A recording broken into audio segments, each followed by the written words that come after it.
Diamonds in the rough. NFL Draft Diamonds. Time to shine.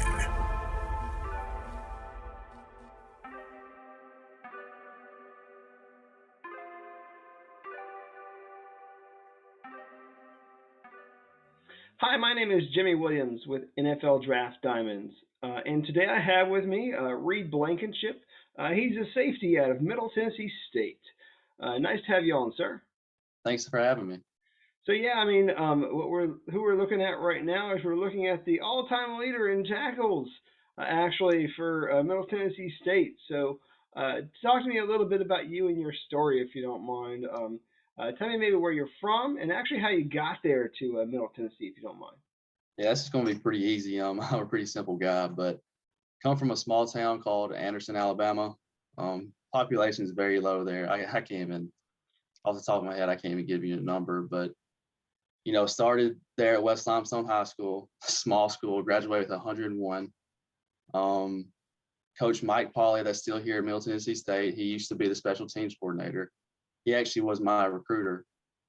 And my high school coach kept, texting him, calling him, saying, like, you need to come see this kid. He can be a good fit for y'all.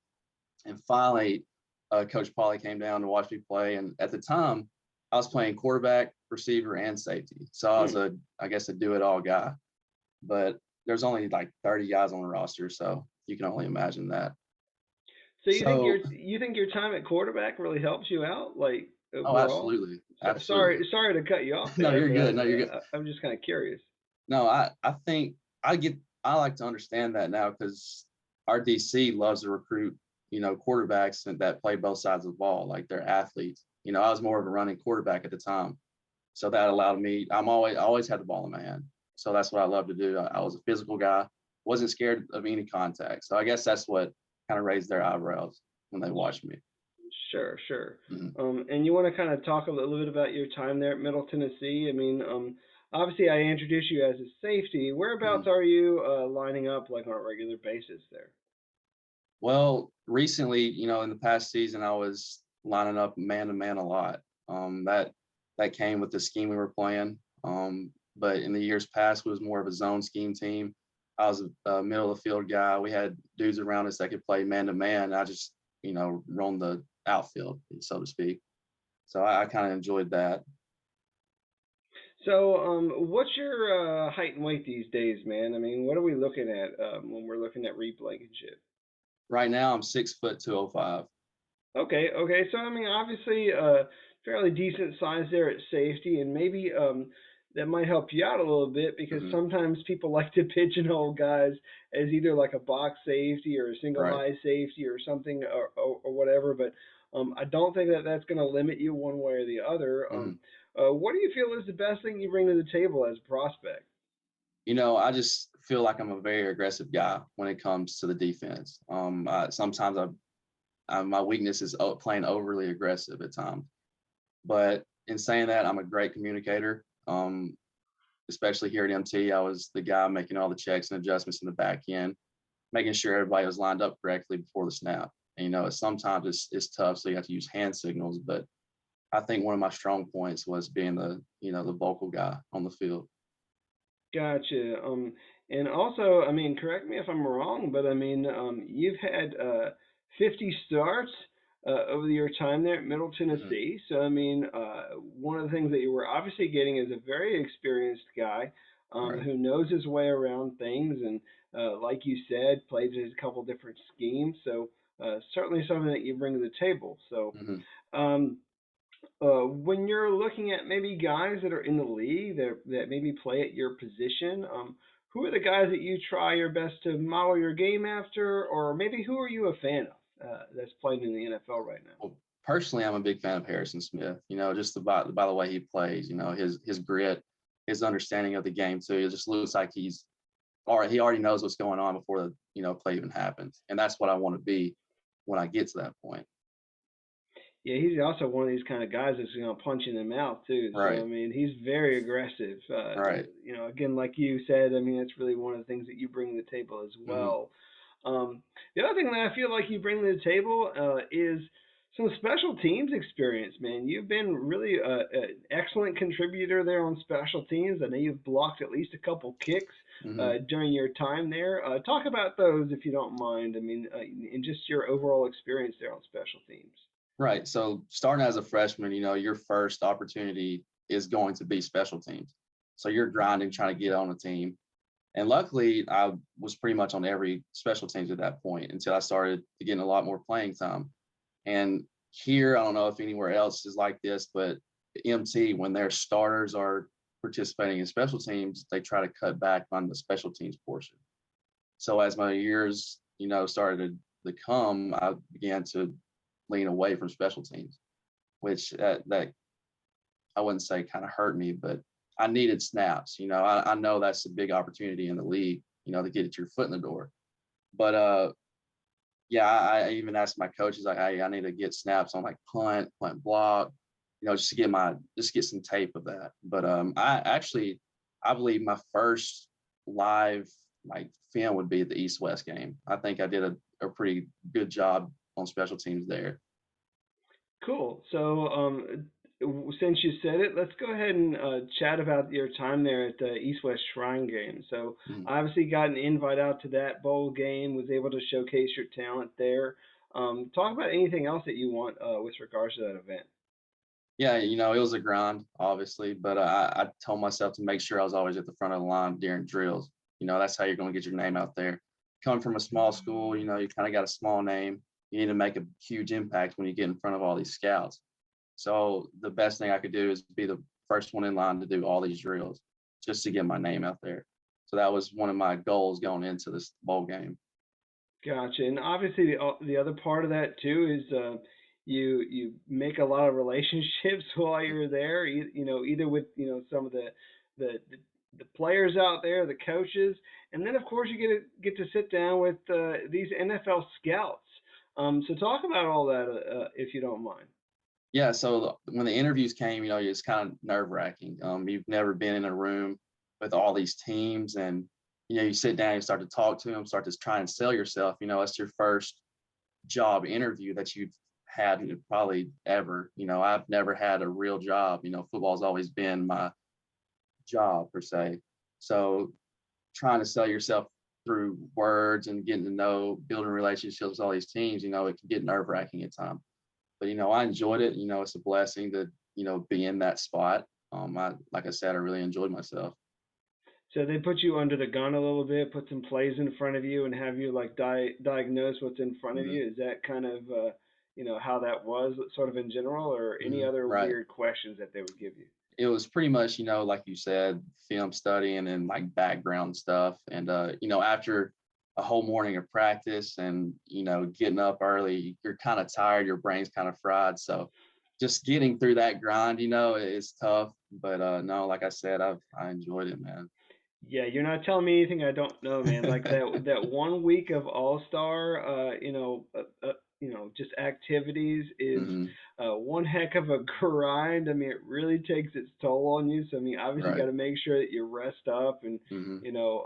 get ready for the next day because I mean, it is one hell of a grind for sure to get through that week. So, It is. um, one of the things that I was a little I don't know I don't know. I don't want to say upset because it's not me personally, but just kind of curious, really, as to, dude, why didn't you get a combine invite? I mean, who are these guys that are making these selections? I mean, um, you were snubbed for that, dude. So I don't know how you feel about that overall. I mean, you have any words to address that? All I can say is it is what it is. It's tough not to get that invite. It puts a chip on your shoulder. As a kid in college, you always want to go to the combine eventually, and Sure. just not being able to participate in that, it kind of you know hurt my feelings a little bit. But like I said, it is what it is. You just got to move on. I mean, those are drills. Like combine, like it's all drills. Like what matters is how you play. So that's how I think of it. Sure, and I mean, obviously, you were able to display a lot of talent, a lot of Mhm. aggressiveness, as a member of your team, and then you've put a lot of tape out there. I mean, you figure you'd come back for an additional year just to Mhm. put out some more tape so that people can see that. So, and really a great leader of your team there as well. So, I kind of want to chit chat a second about you and your really just your leadership skills overall. Because I mean, obviously, being the quarterback of the defense, so to Mhm. speak, I mean, you're in that position. So, Right. talk to me about your leadership skills there. Yeah, so they definitely had to improve over time, obviously. I was the type of guy just to lead by example, not I wasn't the vocal rah-rah guy on the field. Um, as time went on, but when I became a senior, I realized that I needed to be more vocal to these younger guys. I was the oldest one in the room, and these guys needed somebody other than the coach, always yelling at them, always doing this. They needed a player that's been in that position to lead them on. And I just try to make good relationships with all these guys, try to give them as much feedback as possible.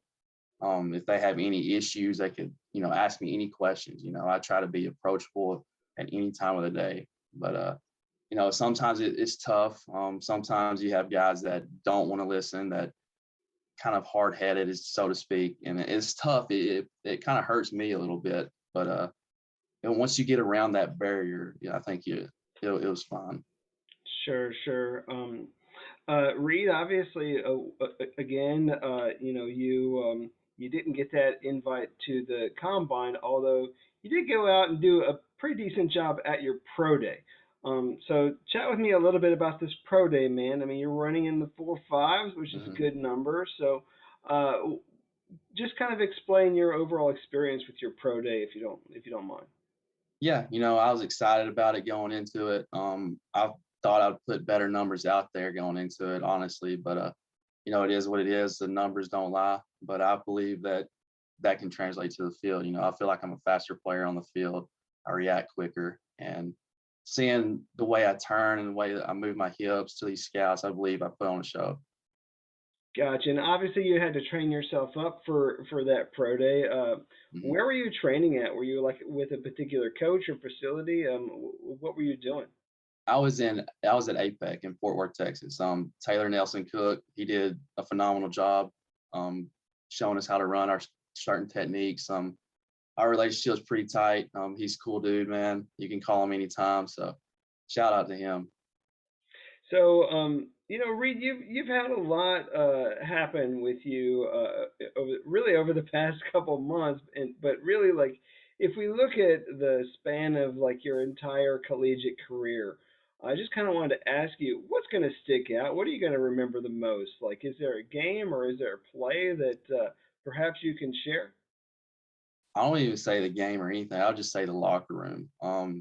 The guys I came in with, the guys I grew with in that locker room, it'll stay with me forever. I'll have friends forever, and just guys don't realize that until they leave. It's like, wow, like the bond that we had inside that room that nobody else knew.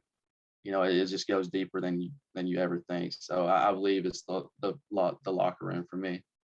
Sure. So, I just kind of want to see if I can get you to chat about those guys that are actually in that locker room. So, uh, talk to me for a little bit about some of those teammates, man. Who there has impressed you the most over the years? Yeah, one guy named Jordan Ferguson. I believe you're going to hear his name a lot in the coming up season. But man, he started off. You didn't know if this guy was going to stay or not. He was on the edge, and then it's crazy how someone can just completely turn around.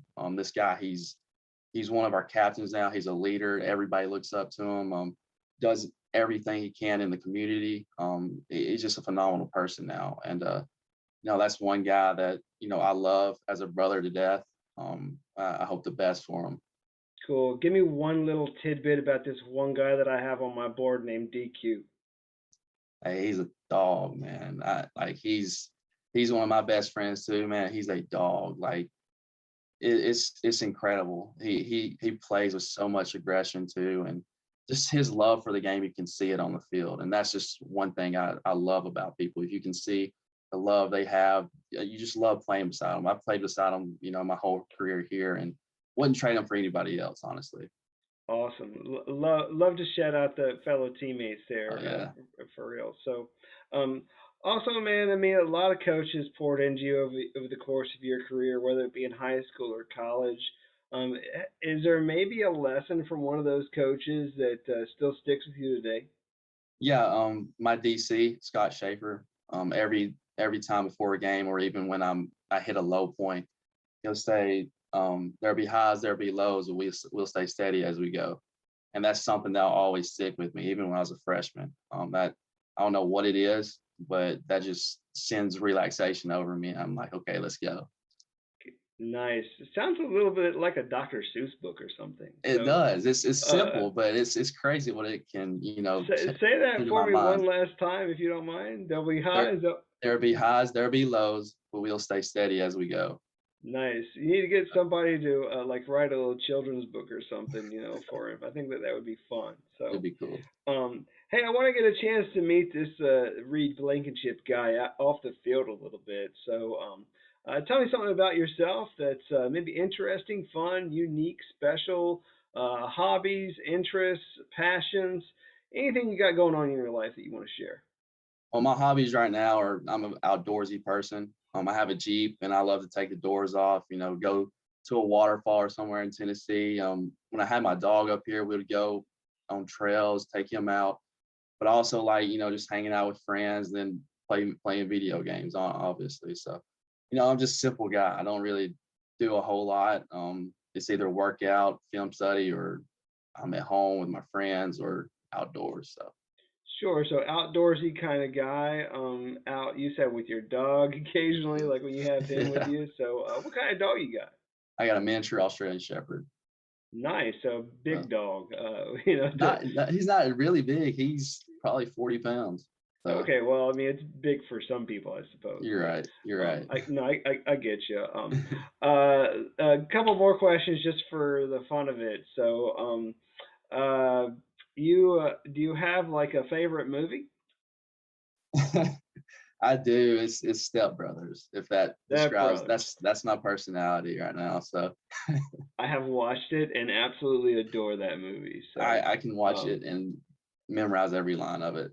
it's It's hilarious. it's definitely fun for sure. So you're a guy that's really big into comedy. Is that kind of Yeah, yeah. where you are? I'm a goofy person once you get to know me, and it's pretty embarrassing at times. But Okay. Well, I mean, it's nice to get a feel for that. For mhm. you as a person. So, um, hypothetically speaking, if there was no football, what do you think that your profession would be? Like, again, what would you want to be? Well, I've always wanted to be a physical therapist. The reason behind that, I love the medical field, and I was an athlete or want to be around athletes, Sure. and just always being there for that person, carrying them through, adversity, see how they react to that, and then see them come out on top. That's what I've always wanted to do, and that's just something I really thought about lately. Sure. Another thing I kind of wanted to ask you is, once you do get your opportunity to go out there and be a part of an NFL franchise, you could maybe get an opportunity to give back to the Hmm. community. Have you ever thought about how you would do that, like with a charity or cause or what have you? I mean, Hmm. anything you could share? Yeah, so like I've been thinking too. So back home, it's a small town, like I've said, and these kids, they've always wanted to see a role model, and I've always been that role model. When I came home, I visited games. Just having like a little football camp, mini football camp, so all of them can have fun, have something to do. That's something I've always wanted to do. Just get kids active, let them know that anything's possible, no matter if you come from a small school or wherever. Anything's possible. Gotcha. So hopefully you'll be able to, do that in whatever community you end up. So, Right. um, do want to kind of close things down for us in this interview. So, one last question for you, buddy, and that is for you to really just look into the camera and address all the scouts that actually might be watching this interview and tell them why they need to take a chance on you, draft you, sign you, bring you into their franchise, and what kind of teammate you would be for their program. So go ahead and hit them with your pitch. I'm Reed Blankenship. I'm one of these guys that love the game, very coachable, very mature. What I'll bring to the table is anything you want. If you want me to play slot, quarterback, wherever, I'll be your guy. I know special teams is a huge part in the league, and I am not afraid of that. I will not snub my nose at that. I'll get right to it. I'm a guy that always works hard. You don't have to question my work ethic at all. So there you go. Cool, cool. Well, I mean, you're getting a guy with some decent size, can move around a little bit, has that versatility that you were Mhm. talking about there. I mean, also a guy that comes with a whole lot of experience and maturity, like you shared as well. So Mhm. I do think that you have a lot to bring to the table as a prospect. It's just a matter of who's going to give you that opportunity. So, Right. Rita, wish you best of luck in this whole process, buddy. I know it's nerve wracking at times, but I do wish you best of luck. All right, man. Thank you. Sure. Once again, I have with me Reed Blankenship. Definitely check him out.